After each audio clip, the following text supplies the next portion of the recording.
Simon & Schuster AudioWorks presents Star Trek: The Next Generation.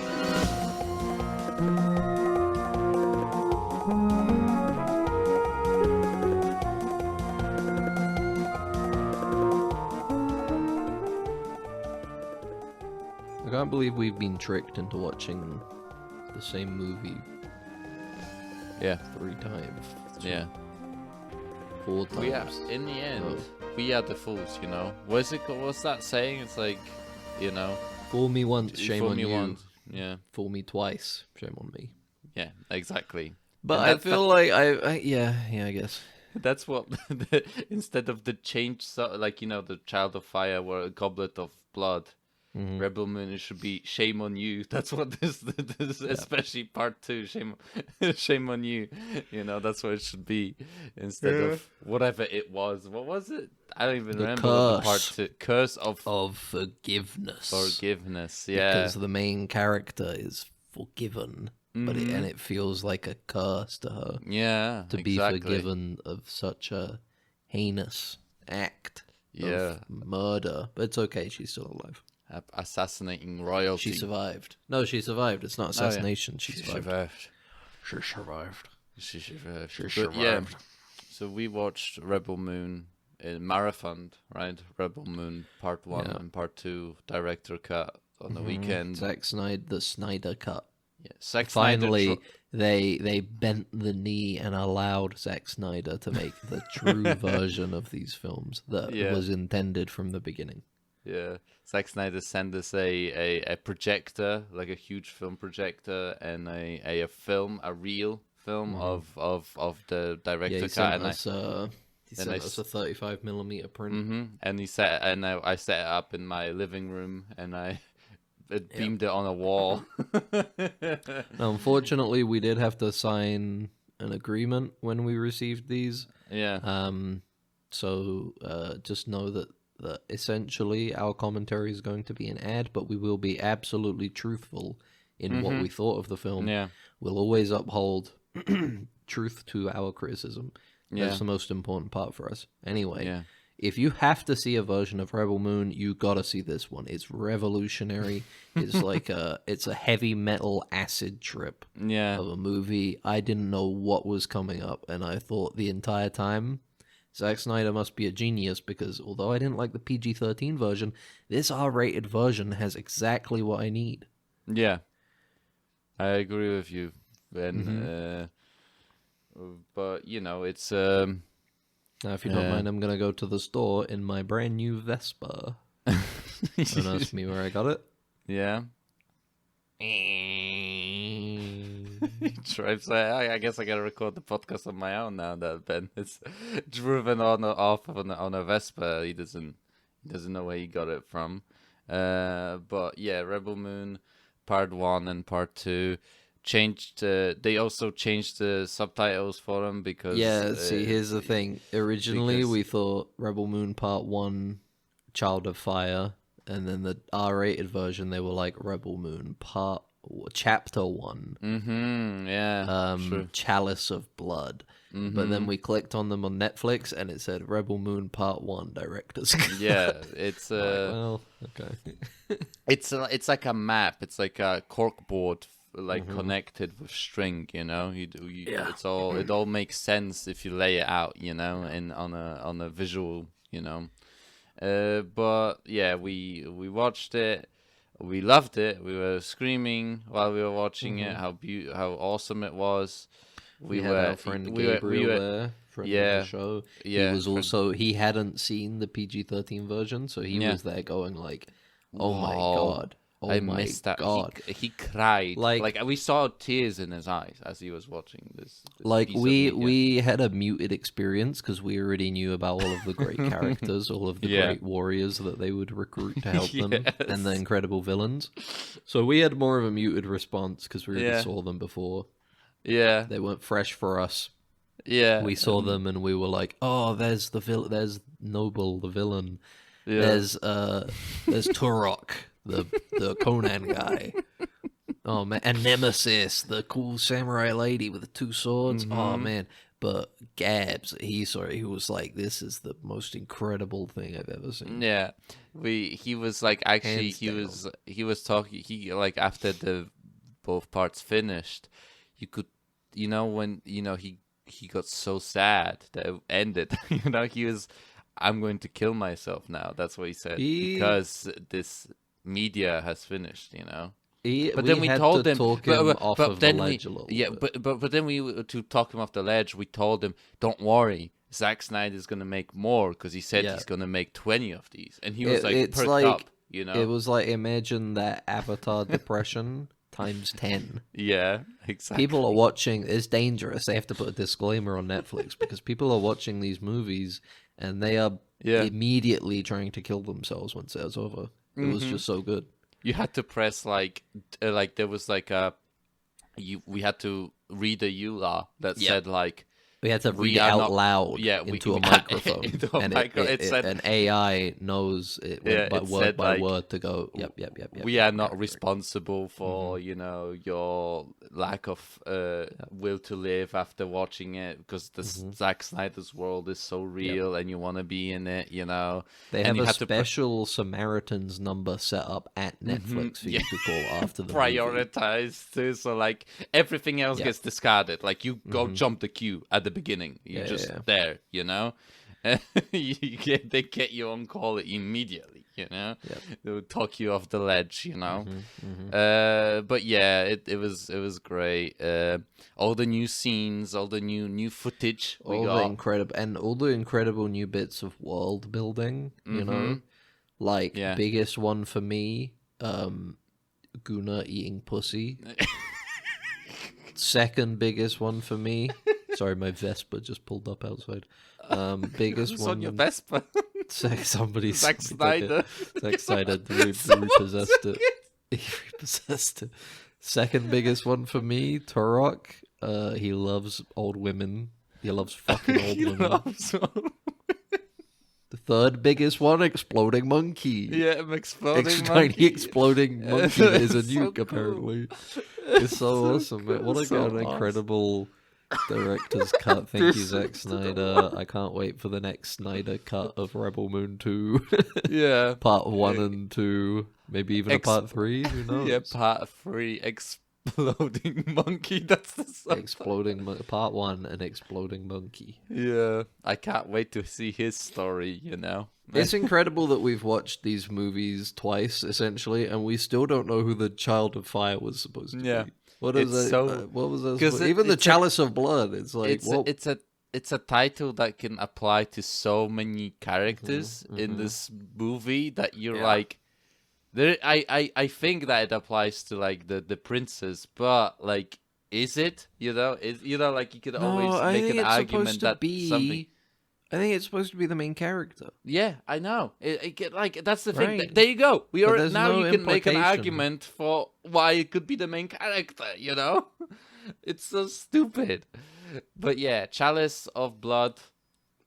I don't know, royalty. Yeah, we can stop bullshitting now and give you the real raw truth because this is Dead Ensigns. Yeah, I think safe to say the #1 Rebel Moon podcast because honestly, this is the third episode where we've talked about because nobody talks about this. They've tricked us into watching this movie again. I'm Ben. We did. Yeah. This is Max. This is me. They tricked me. I unfortunately, when we watched part 2, I had a I made the quiver mistake. in your words when you said that. Tricked me. I made a mistake of watching interviews for Zack Snyder when we watched part 2 originally, the PG-13 version. Yeah. I made a mistake of watching interviews in which he talks about he talks a little about the R-rated versions, and the way he talks about it was like, oh yeah, no, the PG-13 versions are the family movies. This is the R-rated versions. They're like acid trips. They go crazy. They go so off the wall. You wouldn't believe how trippy it is. Yeah. And it's like, this is the same fucking movie. It is. Not only is it the same fucking movie, but I think I think they had to try to make the second one R-rated. Yeah, it is. They had to try and absolutely. justify a director's cut for the second one because it's straight up basically the exact same film, but with like a couple scenes altered that are completely unnecessary. Yeah. The narrative of the film is the exact same. Like the first film has a couple extra scenes here and there added, a couple extra things to Sexy flesh it things, out. mostly. It's got a very long prologue that kind of ruins some of it. Kind of ruins the movie a little bit. But in the second movie, it's like they looked at it, they put in all of the blood and the swearing and the sex that they wanted to put in, and they were like, this is still the exact same movie. There's nothing different here. This doesn't justify a re-release, basically. So they added a little subplot of some spies sitting 10 feet away from the village, spying on the village and giving information back to the bad guys about what's going on. And right before they can give some of the most crucial information, they get killed by the robot. Yeah. And it's like, they added that purely so they could get a bit more violence in, so there's a couple extra scenes so it doesn't just feel like the same movie a second time. But also, it's another added scene that ruins some of the narrative later on. Yeah. Because the whole thing with that second movie is the robot's kind of hanging around, and the way they're set up is like, ooh, will he fight, will he not fight? He's having a crisis of conscience, you know? Does he, even though he's programmed to only protect the king, who's dead, does he rise up and still defend these villagers because he's doing the right thing, you know, or does he not? But and then it culminates in he appears at the end at a crucial moment, a pivotal moment, and turns the battle in the hero's favor by helping out. But in this film, he already helps out. He kills those 3 guys, and then he just doesn't help for like an hour and a half, and then decides, okay, now's my time. Now I'm going to jump in. And it's like, brother, you already killed and helped. You're not having the crisis anymore. You got over exactly, it, and it ruins the kind of reveal, I guess, of him. You know, he will help eventually. You know, because like that's literally like we were talking about like last time. We're like, oh, where's the robot? Where's the robot? And where's the robot? Where is Anthony Hopkins? He's just making. Yeah, where is he? Or can he do some more reading of just plain text? You know, on a page. You know, but it's like it's it ruins the build-up of even like any sort of emotional kind of build-up of like it just seems like he's like literally just standing there staring like, when is it going to be the best time to like the most dramatic time to jump in, you know? That's what it seems like. Because the issue is he overslept. He did. He overslept. He woke up. Alarm like, didn't go fuck. off. Yeah, I'm late for the battle. Yeah, Oops. His alarm got like silenced by accident, you know, or something. And and there's like little bits like he fixed the ship, you know, and stuff like that. Yeah, in the first movie, so in the first versions of these movies, the first cuts, Anthony Hopkins doesn't have a lot of dialogue. In this movie, they've doubled the amount of Anthony Hopkins. Yeah, by which I mean they've gone from 1 page of dialogue to 2 pages of dialogue. Yeah. That's an extra 100% of Anthony Hopkins. Yeah, I wonder how much he got paid, honestly, for this. Probably a lot. Yeah. Probably a lot. Yeah. I would imagine. True. And it's, all that dialogue is him, like, kind of standing in a field, grabbing, like, bits of dead animals and having these little, like, monologues, these little soliloquies about, I don't know. Yeah, like, that's the thing. It's loyalty. And the king or something, the royal family. It's just like gibberish, basically. It's like nothing. Like the thing is that like the movies make you a mistake in like the fact that you think that you care, you know, like about this, and we were just kind of like listening to it, and we're like, what is he saying? You know, like because it's like we ended the first part saying Anthony Hopkins disappears like 30 minutes into the film. Yeah. The robot. And then at the very end of the film, he comes up out of a field and he's got all this shit on him. And it's like, what was bro doing? And then in this film, and then in this version, they tell you what bro was doing, and it was still nothing. Yeah. He wasn't doing anything. you know, chilling. Yeah. But yeah, like it's it's just there's like you said before, it's like, you know, the second part specifically, there's just so little new stuff in there. They struggled. They seem to be like, what else can we put in? What can we shoot in? Additional little scenes that we can justify this being re-released, you know, and the entire like notion of like just this being a director cut, I can't get over it. Like, it's the fact that like It's ridiculous. It's he absolutely insane. He has full control over the project. He had both of them. So there isn't like a reason for him to have a director's cut, right? There isn't. It's the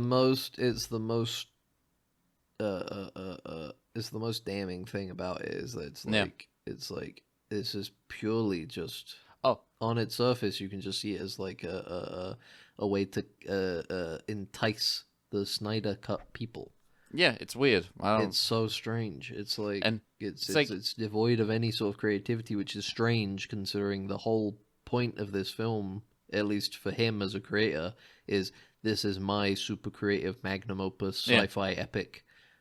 My Star Wars, my Kurosawa Seven Samurai. This is my magnum opus, and it's like absolute dog shit, man. Yeah, it's like the thing about it is, like we mentioned it, it's like one of the storylines was just not covered in PG-13, or I might not remember, but I think it wasn't basically. It was the engine lady, right? The big gigantic. Yeah, so let's get into some of the bigger changes, I guess. Yeah. That's one of them. And one of the bigger changes is that they've added a bit more world building. Yeah. The big super ships that the Empire used do not have generic engines, do not have generic big stupid warp engines. This isn't that they shovel coal into. Your children's Star Wars, you know. Yeah, we got this isn't your PG-13 Rebel Moon. This is your R-rated Rebel Moon. The engine is a big metal lady, who I guess is like part of a race of spacefaring giants, I guess. Yeah, I guess. And they subjugated by the Empire, subjugated by the Empire, and now they're used as engines. They have these priests that like commune with them mentally to open a big warp hole to somewhere, and then they cry like a giant tear of galaxies. Yeah, it seems like it's causing them pain, basically. They don't like it. They're in a very subservient position. They're basically the let's describe it in terms that are Star Trek terms, that like it's like a tardigrade. They're the tardigrades. They're the tardigrades. But they're in these positions where their like arms are bent, like their arms are pulled back and held up, but they're on their knees and stuff. Their heads down. They're in a subjugated position. Yeah. Excuse me, I have to keep clearing my throat. Yeah. But so that's the new big bit of world building. My theory is that there's no reason why this couldn't have been in the PG-13 version. PG-13. There's one bit in the second movie where the main character has like a sort of psychic link conversation with it, where the lady stands up and the metal comes away and she's like nude underneath. Didn't have to be like that. Completely, there's no sexual nature to it or anything. It's just kind of like it easily could have been in a PG-13 version, especially if you like just smooth out the like just get rid of the nipple and stuff. Easily could have been in a PG-13 version of the film. CGI is really bad there too. The CGI model is not too good either. Doesn't look great. Looks a bit rushed. So either A, they didn't have that idea when they made the movie. Which I don't think is the case, because it still would have taken a fucking shit ton of time to get it and design it and everything. So, and because even in the PG-13 version, it looks like that digital set is supposed to accommodate something like this. Yeah. Second, this is my theory, I think they took it out of the PG-13 version so that they could put it into the trailers for the R-rated version and make it seem like it was some crazy new thing. Yeah, and I agree with that. That's makes like the new version wild. Makes absolute sense to me that they would like. It's just like an anti-director cut. He's like thinking there, going like, what do I save? You know, to put in a director cut instead of going like, what am I creating? You know, it's like Yeah, weird, I don't want you know? to. I don't want to blow my load now. Oh, yeah, I don't blow my load all over this big let's giantess, you know? Let's hold on to some stuff like the giant engine lady. Yeah, Let's and replace her with a generic warp core type thing. Yeah, and then in the director's cut, we can put her in, and she's like, everybody will see it and be like, "Whoa, what the hell? So many new revelations." Mm-hmm. And it's like it's cynical. It's yeah, hard it not is to be cynical, when it comes to this project. And like you know, it's like it's interesting like that. That was interesting, and then it's like it's not in the thing, and it's like whatever. It was a cool bit of world building. It's like there's. I think I said this. I think both of us said this in the first Rebel Moon when we watched it. Is like there are cool little bits of world building in here. Yeah. Because Zack Snyder isn't like an uncreative person. He has some good ideas and stuff, but it's like it's terribly held together. Yeah, absolutely. And so plodding and boring, and it only just feels like more juvenile now with all the extra fucks in there. Yeah, both literal and orative, I guess. Oral. They have like extended dialogue in a way where it like there would be the same dialogue in the PG-13, but then Same it's like lines, additional line fucking at the end. They're like fucking do it or something like that. Instead of the bad guy saying blow up that town, he says blow up that fucking town. Yeah, it's really weird. Instead of like characters just getting shot or getting maimed, that you get to see them like fully ripped in half and stuff, and their heads blown off and and you might be asking yourself, there's sex now. There's like a fucking 2-minute sex scene. Yeah, you might be asking yourself, what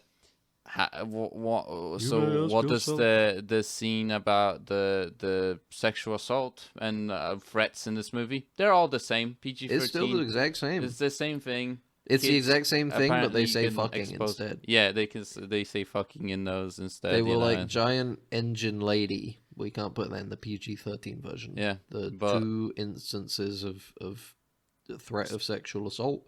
Yeah, that's fine. Yeah, we can go in. Yeah, that's fine. Like the kids need to know from when But it's like that's the thing. It's this sapling myself.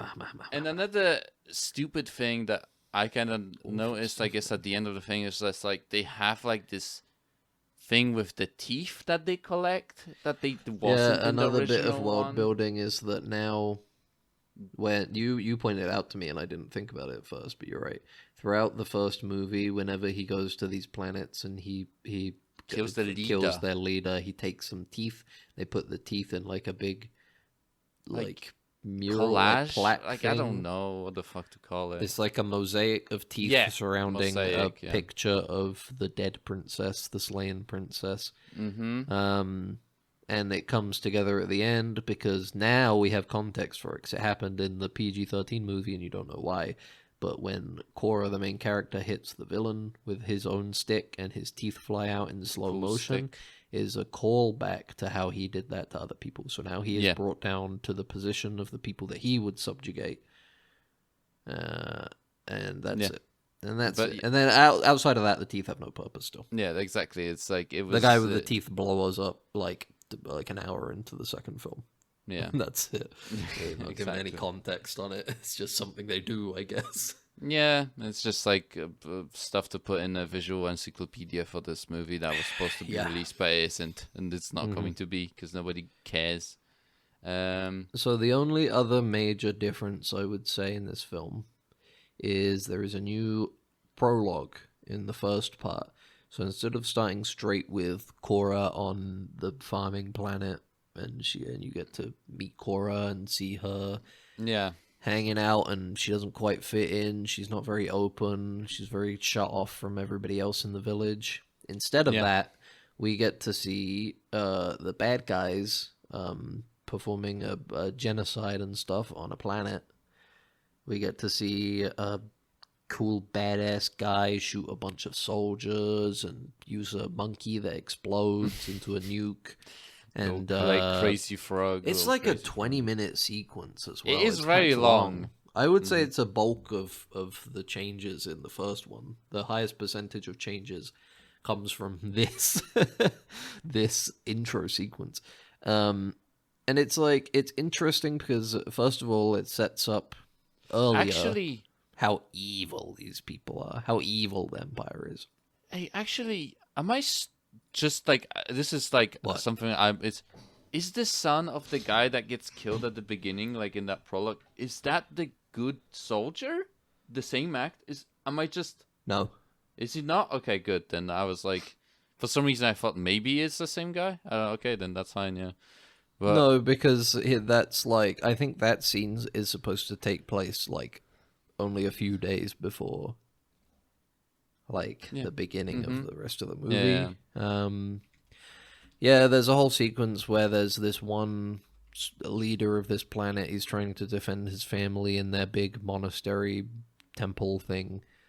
There's a bunch of soldiers coming in on him, but he's taking them all out. And then it comes down to just the main villain, something noble.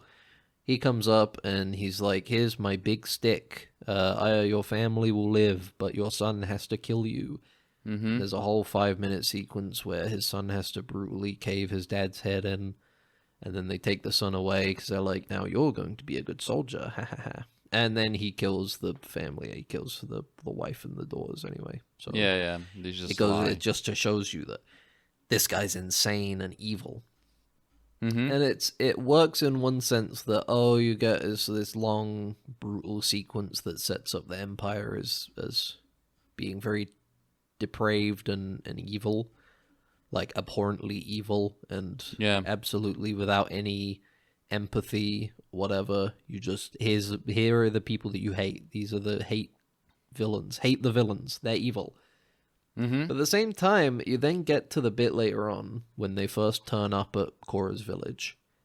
And they come off their ship and they're like, we just need some wheat. We're just so hungry. Please, can we have some wheat, my soldiers please? and my men need some And food. it completely ruins the tone that they're going for there. Because in that scene originally, you've got this vibe of like, something's off. These guys are very scary. They're being nice. Mm-hmm. They're very dominating. Very intimidating. But they're trying to be very, like, welcoming and sweet about it. Yeah, they're, like, respectful. Yeah. He, like, hugs the main guy. Like, he shows him, like, respect. But then, it's like... And then when it turns, eventually, you get a better feeling of, like, these guys are kind of scary. You got to be careful of them. You can't trust them, you know? Yeah. But and now like, you come into this scene, because of the prologue, now you come into the scene, and you already know, like... he's just gonna murder everybody. Yeah, they'll just kill everyone. You're just sitting here waiting for the ball to drop now. Another thing about it in general is just like, how do people not know this is what they do? You know, like, I get that this is like an isolated fucking community, but they heard about the Mother World before. Like, they're not like surprised, right? That they exist. You know, it's like, it doesn't seem like this world is like super. It's not like medieval times, right? Where it's like, oh, we don't know. You know, whoever, we only know what's within our community. It does. You know? It seems like it's difficult to communicate. There's no like I don't know, wide. I guess that they do have network. like specialized equipment with the like because dreadnought. when the dreadnought is trying to communicate with the people they leave behind on the farming village, they have to use like all these really old and technical looking radio and equipment and stuff just to be able to talk to them for a bit. They have these little, like, hologram tubes, you know? So I guess it's like... it's like... But they had Korra there, and she was like, you know, like, these people, they'll kill you. And then they're like, yeah, no, we don't believe you. And it's like, they know that she's from the Mother World because she had the ship and stuff, you know? Believed her, because the issue was Guna didn't. He didn't trust her, remember? Because the chief was like, you know, he's coming up with all those lies. He's like, well, you know, the reason why we've got so many fields is because so much of it fails. You know? We need to, like, cast a wide net just to get the small amount that we can. Yeah. But then Guna is like, well, actually, no, we do have actually surplus usually. And if you want some, we'll give you some. Yeah, pushes up glasses. Actually, we have extra that fucking seed. Guna, man. I hate that dude. Yeah, Guna is such a weird character. Yeah, he's like he's supposed to be like this character that like redeems himself at the end of the part 1, especially with the thing, and it's like it doesn't feel like it at all. Like, it feels like you're in like this situation. You've made it so fucking bad. I don't think you should be like, oh yeah, now I redeemed myself. You should be like, no, I'll be repaying this debt for the rest of my life. That sort of stuff. Yeah, like I don't know. But it's like that's talking about the movie. Which, if you want to hear us talk about Rebel Moon, yeah, because we've talked about all the differences and there's nothing else to talk about, go back and listen to our Rebel Moon Part 1 and Rebel Moon Part 2 separate discussions. And if you want to update it for the R-rated version, take some of these sound bites of us swearing and add it in. Fucking... Fuck. Shit. God. Fuck. Shitting. Fuck. Blood splatter noise. Fucker. Splat. Blood Splat. splat. Sex noise. Meat hitting. Meat slapping. Slapping meat. Plap. Gunnar eating pussy. Gunnar eating pussy noise. Anyway, if you go back and edit those in, then you'll have the R-rated review. Yeah, there you go. Just randomly sprinkle them in. Yeah, just kind of, you just throw them in wherever. It's just cast like a seed, like you would seed a field, do the same thing, exactly, Exactly. Yeah. No, the only other interesting thing I'd like to point on is in the second part, they just, for some reason, they just added in that Tarek just fucks a granny. Mm-hmm. Yeah, it's just no judgment. Yeah, no judgment. The judgment whatsoever. is more in the reason why it was added at all, really. It's like you just kind of see it, and he's in bed with her after a night of hard fucking, I assume. Yeah. And you're just kind of like, okay. Yeah, because his mother died. She threw some of the thing. Yeah, I guess he's got some kind of like mothering fetish. Yeah, I guess. Because his mother hung herself in the atrium. Mm-hmm. And yeah, just bump my table a bit. It's awesome. But yeah, then Rebel Moon. I will say, I guess if you haven't watched either and you want to watch one of them, I guess watch the R-rated version. But it's longer. It's longer, but all the blood and gore and sex and swearing feels more cohesive with the like heavy metal vibe that they were trying to go for. Yeah. Whereas there's something about it, the PG-13 version, that it's like it feels neutered, because of it. Yeah, definitely. You get the feeling of like there's so much like fighting and gunfire and blade swinging and stuff. Excuse me. That it feels weird that there's no blood. Yeah, definitely. So I guess watch that if you're gonna watch either one of the cuts and you haven't seen either. Put it on. That's why there's a reason why Netflix puts the 1.5 times on the play. Yeah, and just watch it and we'll get it over fine. And then you'll be all caught up and ready for Rebel Moon 2 in 2026. Yeah, totally. I wonder. I really do wonder if they'll give him more money to make more of these. I don't think they will. But yeah, we actually watched some other stuff. We watched Kill, which is a fun movie. Yeah, I got mixed about it before. It was nice. To watch Kill. It's a cool movie. I don't think I talked about it much last time, so I wanted to wait until you'd seen it. Yeah. But in conjunction to, or in contrast to Rebel Moon, it's a very good action film. Yeah. It's a very simple plot with lots of good choreography. All shot very well, Interesting nice kind of. punchy. There's a lot of like not fun but creative things with like it's the setting I guess of the train and the main character, not only is he like skilled in combat, he also uses kind of tactically. He tries to outsmart his enemies, which is he tries to break them emotionally. Yeah, exactly. He tries to fuck with their mind like a commando would. Yeah, like a commander would, right? Yeah, it's the commander psychic training. warfare. Yeah, exactly. Because his mind is so sharp and resilient compared to these weak. These bandits, these train robbers. Yeah. They killed his fiancée in front of him in cold blood. Yeah, I guess, yeah, she did accept his proposal, so it is his fiance at that point. Yeah, it's I like the kind of little like funny thing with like the bandits and the dad, the patriarch, I guess, of the gang is like, we don't do this stuff, and he's like, his son is like, what do you mean we don't? We're just bandits. We're like, we have no principles whatsoever. Yeah, there's the dichotomy, I guess, is that the right word, between the son, who seems to be like a de facto like second in command, and the dad of this bandit group. The dad is like older and seems to have this sense of like, you know, we may be bandits, but we have principles and stuff. Yeah, we're doing this for the family. That's stupid. Yeah, we literally rob trains. There's no honor in any of the shit we do.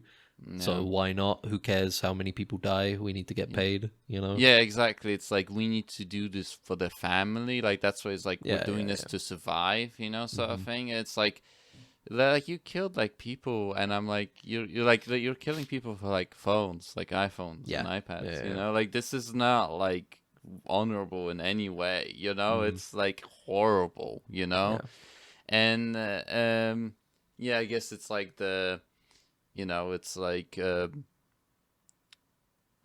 what's it called, the mountain goat song, you know? It's the Peanuts in Heaven, you know, what's that one? Sure, yeah. Where it's just like, you know, let the people do violence onto you, and, you know, because you will end up in heaven, you know, and you should let them subjugate you, you know? So it's like, in the end, he turns, right? You get the title drop, which is really fun, with like, oh, he was cutting back the entire time, and now he pushes, you know, as hard as he can. He has nothing to lose now.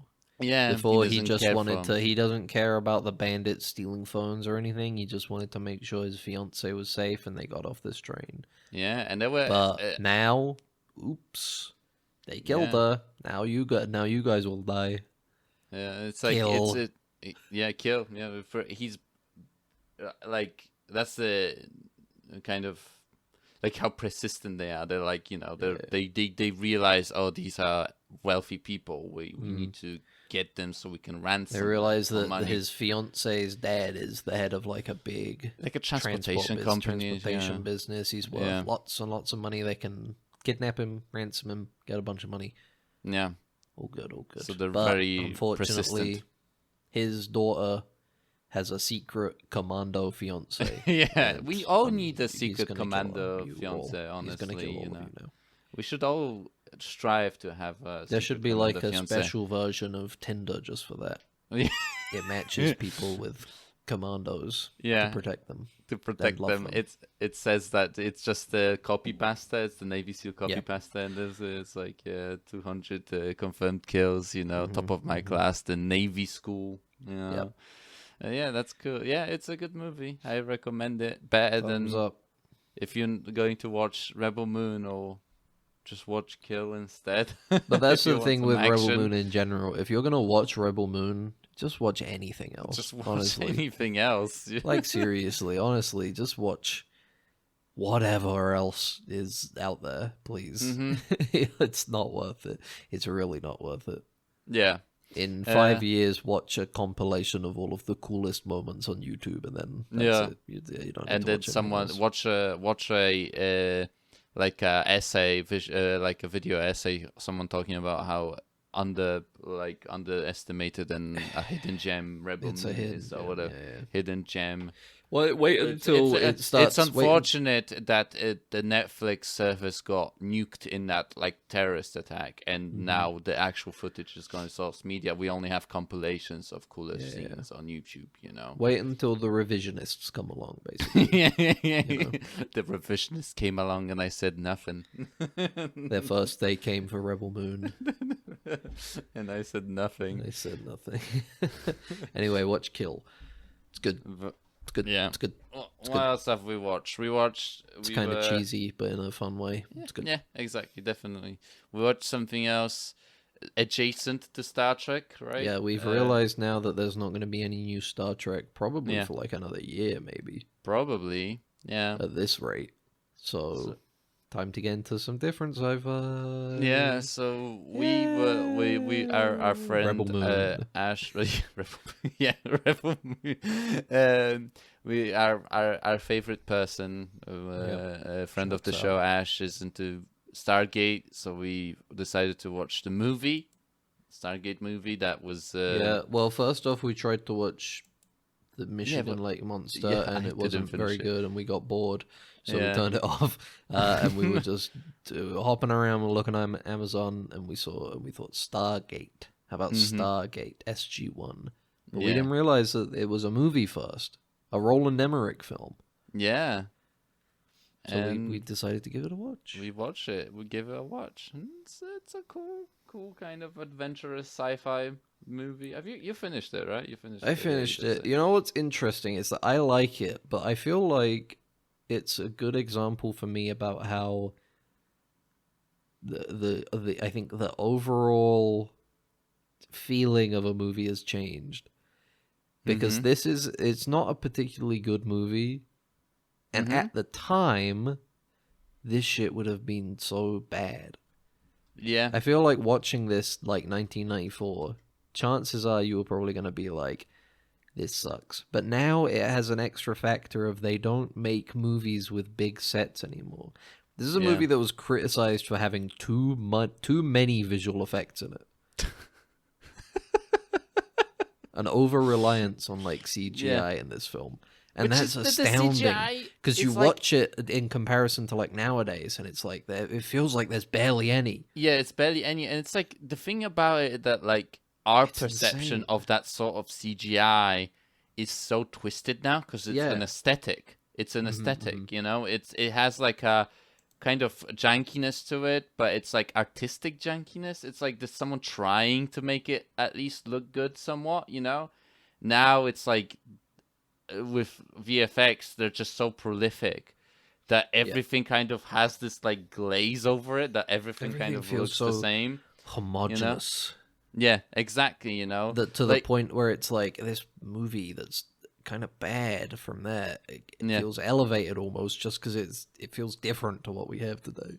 Yeah, exactly, you know. It's It's insane, man. like they make these like, and it's like talking about the movie, like, you know, like they make these fucking heads that they wear. They wear like these Anubis heads, and they're props, like they're mechanical, right? And then people complain that they do some CGI to make them like disappear. It's like, fuck, they made these fucking, they had a prop master make these fucking huge heads that they wear, and they move and shit. And it's like, wow, these would just be a guy wearing a green thing on his head, you know, that then they could map a CGI head onto, you know, nowadays. And they'd probably, the whole body would be CGI so they could make him like a couple feet bigger than everybody else. They True, could make that's him like true. big and intimidating. Instead of And getting it's big like- guys, beefcakes, you know, But they even would just beyond get... like the design of the creatures, it's like just the sets that they're in, these big like palace halls and streets and stuff, and it's like this shit would all be on like a green screen now. They'd be standing in a room in a green screen,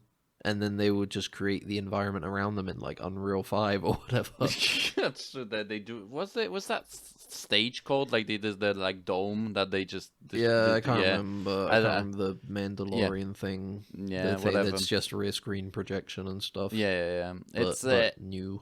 Yeah, exactly. And it's like you get all these like sets of like you get the like mining quarry, you get the pyramid, you get the city that they're in, and it's like, and it's like it's so they have the lab at the beginning that's like you know they had to make, you know, it's like they The made big the excavation at the beginning when they get in the original big stone true. Stargate. And all that's of this like stuff is like holdovers of an era of schlock, you know? It's Yeah. a Roland Emmerich film at the end of the day. It's Yeah. a big schlocky sci-fi summer blockbuster. Did this film even come out in summer? It has the vibe of a summer blockbuster. I don't know when if it came out in summer. Let's find out. It came out in October. Close enough. Ben, Yeah. there is a connection between Stargate and Rebel Moon. What is it? They saw One of the actors. one of the actors. Yeah, the guy who commanded General Titus was in Stargate, this movie. as one of the like bad guys, one of the like beefcakes that wander around. Yeah, apparently I'm looking at the IMDb and I just noticed. Oh, so it's perfectly. We're not completely off He topic. played General Titus. Yeah, he played Horace apparently. I was hoping you would say that. Zack Snyder's in this. No, I was hoping you would say that Richard Kind was secretly in Rebel Moon. As one of the fucked up aliens. Yeah. Or something. Yeah, I'm looking at it, Rebel Moon. Yeah. Yeah, Yeah, interesting. But yeah, it's is very schlocky. It's really at the same time. It's weird because it's like you know, especially like looking at what the shit I watch, you know, like shit the garbage that I watch. I liked it all. Like when you and a lot of people when they talk about like bad movies in general, it's like you kind of go back to this time period and there's so much stuff here. And even with like the bad movies that came around that time, there was still like a certain production value. Well, now they had to go to, at least they had to go to like a location, shoot on location somewhere. You know, they had to like put some effort in. Yep. And nowadays you get like fucking just everything shot on green screen. You know, all that garbage gets shot on green screen because they can't be bothered even going to like a location. You know. Yeah. Like, what's the Neil Breen stuff? Like the newest movie that we watched, and we were like, "This is on green screen." Yeah, it's all on green screen. That like shit was it's so boring. Man. it was boring. It was like horrible. You know, like it was like there was like nothing. You know, like at least if you make used to have sauce, man. He used to have sauce, Neil Breen. Yeah, you watch his exactly. movies and laugh, but that most recent one I was watching, and it's just like, fuck me, this is bad. Yeah, I wonder if you just like I think we were saying about Just it's like phoning if it you just give up, you know, at Yeah. this point. People, this is what Yeah. people expect, and this is what I'm gonna make, you know, for them. Yeah, so now I guess we're gonna start watching Stargate SG-1, right? Yeah, That's I where guess we're we'll gonna go. start. Well, hold on. We did just talk about everything but the movie, essentially. Yeah, I guess, you know. I wasn't going to go for What did you think of summer. the movie Stargate? Stargate is like, that's the thing. It's I do like the kind of mysticism combined with The ancient alien style the ancient sci-fi. alien stuff. This But is like the Voyager when they talk about how the aliens gave the Native Americans their curiosity. yeah, their mhm, natural curiosity. yeah, and face tattoos too. Yeah, and face tattoos. Yeah. Oh man. And you know, it is it's very at the same time. It's like I like this it's the soundtrack. I feel like it's so adventurous. You know, They're all Roland Emmerich like staples. You know? Yeah. It's this big like the like sweeping like orchestra. Yeah. Like But it doesn't Lawrence of Arabia fit style. sometimes. Like you Yeah, know, sometimes, there's yeah. like especially the last scene. It is very hopeful, right? It is like, oh, you know, they rush these like these oppressors, right? The revolutionize at the end, but they're like running and getting shot, you know, with beam weapons the entire time, and they're like flying. People are flying, you know, getting destroyed, but they're just overwhelming them with numbers, you know. And it's like, and it's got like that, you know, like this happy like thing to. It's like, oh, this is like a actually pretty horrible scene, you know, when you think about it. Well, that's the thing. The movie is all about how important education is. True. An educated society is a happy society. Yeah, happy The society. whole point is this society is oppressed by an ancient alien called Ra, Mm-hmm. and the way he oppresses them is by banning reading and writing. You Reading only and speak. writing. You gotta Yeah. limit your communication of knowledge and stuff. You know, of information. Exactly. And because of that, they don't even know how they could revolt. yeah, exactly. And then eventually, when they find out, they're talking and sharing each other information with John Denver and Kurt Russell. Mm-hmm. James Spader. I know it's James Spader, but he looks like John Denver in this movie. Mm-hmm. That's when they learn. He takes off the helmet, and it's just a guy in there. You know. Yeah. And Is they this go your like, god? "Oh, we Yeah. can kill him! Yeah. They Hooray!" You know. If we They're do, just some they're schmucks. just guys. Oh, they're just guys? Oh, okay. Oh, this is so easy, actually. Ah. You just grab a little tiny knife and stab him to death. Yeah. You know, it's like... See, because we thought they were gods, and if they were gods, then one of them is equal, like, 1,000 of us.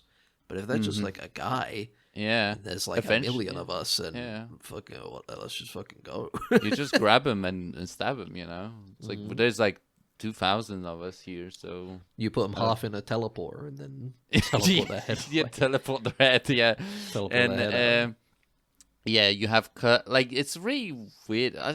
Strange casting. Kurt Russell looks very strange in this film. Yeah, first time you see him, he's got like a Brad Pitt kind of haircut. It's California man haircut. Yeah, like it's very, it doesn't fit him at all. He's got like dyed blonde hair. It's very strange. He's sitting in his dead like son's room with a gun. Yeah, with just a gun. And his wife is downstairs chain smoking. And the military guys come in and he's like, Kurt Russell, you're reactivated. It's like, that's okay. I was like 3 minutes away from blowing my brains out, but alright, I guess I'll come help. Yeah, I guess I'll John help Denver is a Egyptologist who's out on his luck. They were down on his luck. He got kicked out of his apartment. He's got no hose. Got no dusty hair slips. Yeah, dry hair slips. Dusty skin. He's a cook. He's like a cookie guy. People don't want to believe strange. his theories. He's kooky, kooky. He's strange. He's a weird. But an old lady comes, head of some Stargate research group, comes and find them and it says, "Would you like to come and join Richard Kind in our research of the Stargate?" And you could see him like going like pumping his fist, like you can see him like yes. Yeah, this is like what every conspiracy guy dreams of happening when they leave a conference. Just like the second they walk out of a hotel, some people in black are gonna come and pick them up, and then they're like, "We need your expertise." And he's like, yes, you know, all these people that are like, I'm a government bad. They make, you know, as soon as the government comes to them, like, please help us. Yeah, we need. He's like, your we'll butt licking, please. Yes, so that's what immediately, you know. But like another thing that would be pretty funny, what we don't see in the movie is like all the other weird cookie guys she went through before getting to John Denver, you know. Yeah, John Denver's the only one who knows what he's talking about. Yeah, so it's like before they brought in some guy to that like that secret facility, and he was like wearing tinfoil on his head, and he's like, and he took a shit and drew on the whiteboard with shit, you know, and then they were like, oh no, we have to find another cookie guy. Up with this one. Yeah, we need to try until we find a good he cookie is guy. Because when he turns up, he basically solves their last problem instantly. Instantly, just immediately. It's like in one day, he's like, "Oh, here's the solution," and they're like, "Oh, cool, now we can use the Stargate." Yeah, let's teleport you for Let's teleport. Well, no, at first they teleport a probe, and they're like, "There's oxygen on the other side, but we can't send a mission that way because they would have to find a way back, and that's just impossible for jarheads." Yeah, but John Denver is like, "How about I go and I find us a way back?" And then he does. There's a whole Egyptian civilization over there.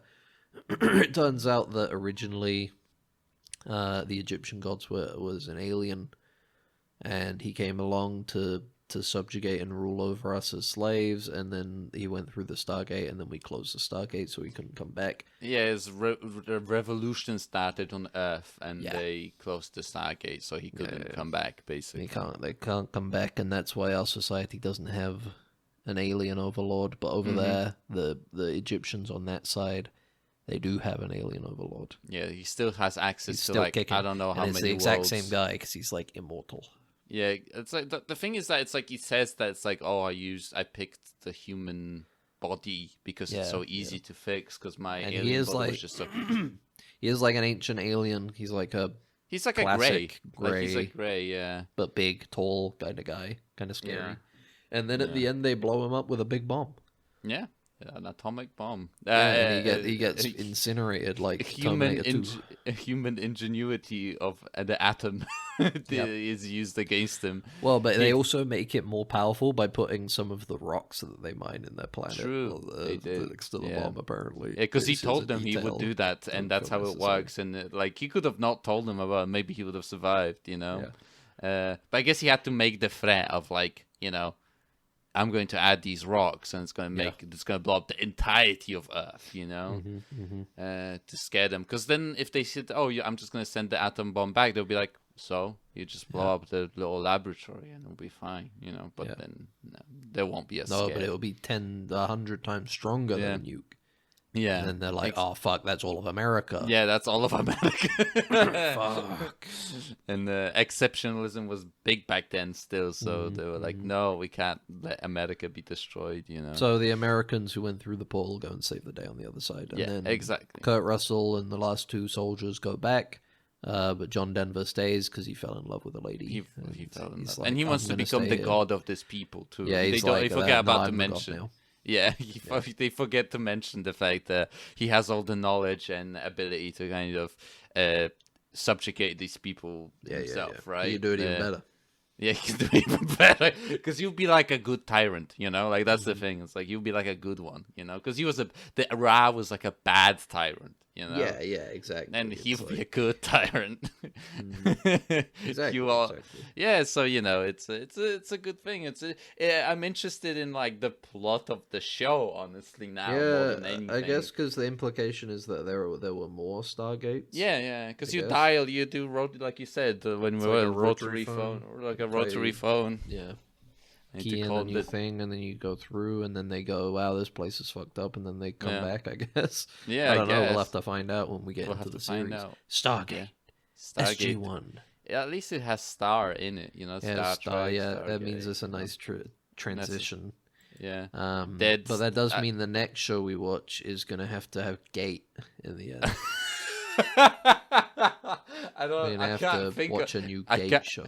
I can't think of a Gate show of any sort. Yeah, I can't think of any. If someone can suggest us a show with Gate in it, then yeah, we'll watch that after we finish Stargate. Recommend a Gate, maybe like a documentary on Watergate. That's a good one. That would be good. That could be good.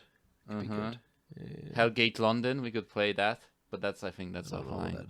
That's like MMO from back in the day. Hellgate London. It's a cool title though. It's a pretty neat title. But yeah, that was Stargate.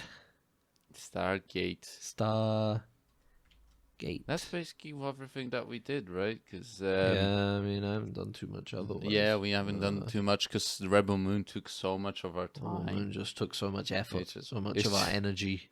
We were like so drained. We had to get new vessels after watching Rebel Moon because our previous vessels were like our bodies were used up after having Rebel Moon suck us dry. Yeah, you know, from our life energy. You know, so it was unfortunate all these vessels, their lives before we took them over, lost to time, honestly, as we continue our own lives, you know. Yeah. Sometimes people walk up to us, it's like, "Son," I'm like, "No, I don't know you." It's like, "You look exactly like my son." No, I've been playing XCOM 2. Oh yeah, I forgot about that. You said back to XCOM. And exactly, and another. It's also Star Trek related because there's voice. Yeah, the War of the Chosen. I didn't know at the time, but the cast of the crew of the Enterprise D, the TNG crew, sans Jean-Luc Picard, no Patrick Stewart, are present in the game doing new voices for characters. Worf is Preytown Mox. Deanna is the Reaper. I can't remember the name of the character. You got Jonathan Frakes in there and Tasha Yar and everything. But yeah, man, I love XCOM. XCOm's so fun. Yeah, you love XCOM. I like XCOM. Do you name your characters like funny names like cunt face? I haven't done like this time. I haven't done this time. Or you call them after us, and then when they die, you go like, "No, my friend." I used to. I haven't done this time. I might start at some point, but we'll see. Do they romance in XCOM? I don't remember. They don't, right? Your soldiers There's don't. bonds in War Oh, of the there's Chosen. bonds, There are okay, yeah. bonds. I don't know if they are explicitly romantic, but you can make a bond between two people, and then they can like give each other actions. Okay. You can give each other actions via hand jobs. Eating pussy. But yeah, it's yeah, that's good though. Like you can, I don't think they're in a vanilla game. I don't remember having the bond. No. Yeah, exactly. I like War of the Chosen is cool though, because you get those bosses that turn up. Mm-hmm. You get some other shit that turn up. Yeah. You miss, so you reload types. after a turn you take. Or do you play Iron Man? Are you playing Iron Man? Oh no, I always play on Iron Man just because it's a bit more interesting, a bit more fun. Makes it a little bit more stressful in a fun way. But yeah, XCOM 2. Oh, and Max got me a present. Yeah, I did. Max got me a lovely present. It's a Niners hat. It's a DS9 Niners hat cap. Yeah, baseball cap, and it's awesome. Yeah. So if you see two guys wearing those caps together, if you see two best friends with their Star Trek hats, yeah, don't hurt us, please. It will look like easy targets, but please don't. Please don't hurt us. Now it's on me, because I got you the little gold-plated Neelix card. Yeah. Now you've given me a hat. Now it's my turn to get you a Star Trek thing. I need to think Here's about that. Here's a Star Trek themed flashlight of some sort. Well, that's Dead Ensigns. Thanks for listening. If you want to learn more about the Star Trek themed flashlight, you can subscribe to the podcast on any podcast app. Subscribe to the Patreon. Subscribe to the Patreon, where you can download the STL that we have for the Neelix flashlight.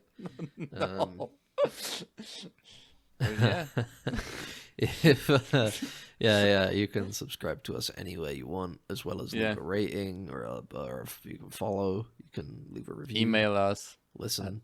Or you could go to YouTube, where you can subscribe there. We upload the podcast on YouTube too, and you can leave a comment as well, which we will read. But if you don't feel like reading a comment, you can email us, deadensigns@gmail.com, with whatever you want to talk about. Yeah, give us suggestions. We'll probably watch it. I will probably watch it. If you Max will probably watch it. He's desperate for I'm desperate. Attention. Desperate for validation. Would that be the opposite? Because I'll be validating someone else's. No, you're trying to validate yourself by doing what other people tell you to do. Oh, that's true, yeah. Trying to be like, look at me, I'm useful, keep me around. I'm like Neelix. Pay attention to me, because I'll do stuff for you. Like Neelix. Like Neelix. Exactly like Neelix. Yeah, you're like Neelix. So. And the Neelix archetype. You're the Neelix. You've got a Neelix phenotype. You do one of those personality tests, and then at the end it pops up with Neelix. It's like one of the Myers-Briggs ones where it's got the a protagonist, ITJ and stuff, protagonist, whatever. But one of them just says Neelix or Neelix. It's just like the alarm goes off. The police barges in and arrests you. Yeah. We need more Neelixes in our company. We don't hire Neelixes in our company. Don't worry, when we watch more Stargate, we'll get an extra Neelix on the show. That's true. We need to find who's the Neelix of that show. Yeah. But yeah. I was implying we'd have Ash on. Oh. And he's a Neelix. He's not a Neelix. No, he's a Riker. He fucks everything. He's a Kirk. He's all of them. He's every character. Basically. He is every character. He's a great ooze. Thanks for listening. Goodbye. Bye. It's shorted out, sir. We're gonna have to phaser it. Then what are you waiting for? Right away, sir. Faster would be better, Ensign. I can't, sir. We don't want to... That's enough. But, sir... Stand aside, Carlton. I'm going through.